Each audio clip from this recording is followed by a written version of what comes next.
सानाम गाते को जोहार गे ताबन इंगे फगु किस्कु और तेहन्या वीडियो रे आपे सानाम को सगुन दाराम ताहन कना।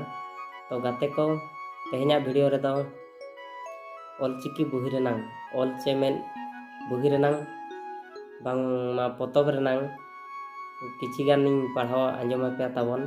तो अडिगान सानताड़ बुही को ऑलचिकी बुही को ना किरिंग हुई कना ताबन और दिनम गे नोकन पढ़ाव बड़ाया। तो तेहन दा ताबन नोआ गे आपे को साथ शेयर सनन कना और लगिन ते ना वीडियो दो हन बनावे ताबन। नोना पोतब को किरिंग हुई कना ताबन और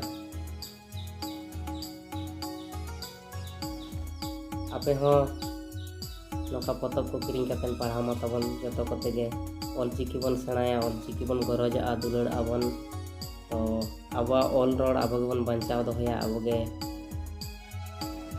बन बंचाव दोहया। तो ओने बांगमा ऑल गुरु पंडित रघुनाथ मुर्मू गंके तिकिन मेनाकान ऑल मेना तमा रोड मेना तमा धर्म मेना तमा आमहो मेनामा ऑलेम आद लेरे रोडम आद लेरे धर्मेम आद लेरे आमहोम आदोआ। जानाम आयो दय निधन गे रहो उनिगे हाग रहाय जानाम ऑल दो निधन गे रहो ओना तेगे मारांगा।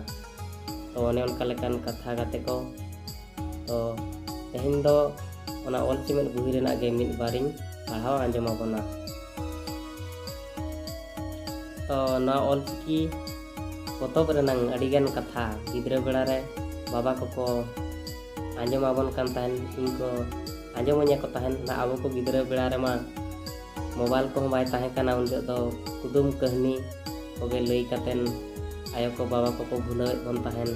तो नितो मा ना जमाना बदल काना ताबन गिद्रा को मोबाइल को सेरेंग को मान ते को भुलाव को। तो आबो को बेड़ा रे मा मोबाइल को बाय ताहे काना ढेर तो नवा कुदुम कहानी को आंजम काते को भुलाव बन ताहन। तो ओना बेड़ा को उयहर हिजुग काना डी खुशी बुझाबा। तो नितो हो गिद्रा बेड़ा ना कथा उयहर मेना। तो नवा ऑल चेमेन बुही को ना गे कहानी बांग सेरेंग को लई कातेन बाबा को भुलाव बन ताहन। तो ओना गे मिटेन पढ़ाव आंजम आबोन काना।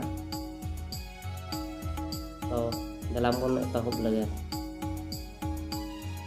हड़ को कमी काना हासा को सी एदा इते को एर एदा इते को ओमनो काना।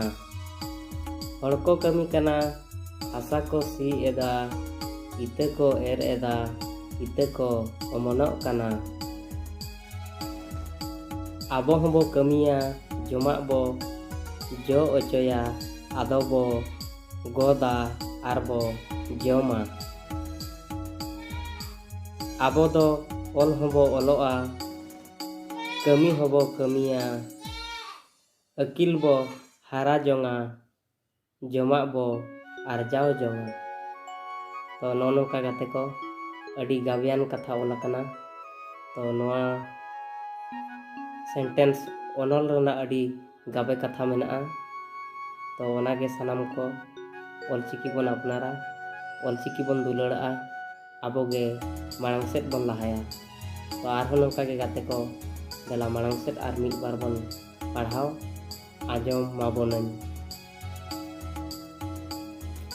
कुनु डरी गुपी कना पोतब होय साब अकावना उनी दो गुपी तुलुज होय पढ़ाब आ।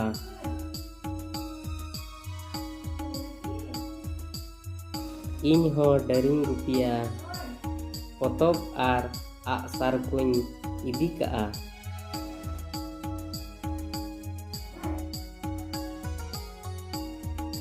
कहू को कुड़ित को हिजुआ आर तुयु कोहो को हिजुआ उनकुñ तुñ दाराम गद कोआ। तो गदो आको अडी रस्का। आदो तिनिक दम पढ़ावा जहित डरी को अतिन जोंगा उनित इन पढ़ाव बड़ा गोदा आर डरिंग अचुर को जहग दो ओना कुñ उयहर बड़ाया।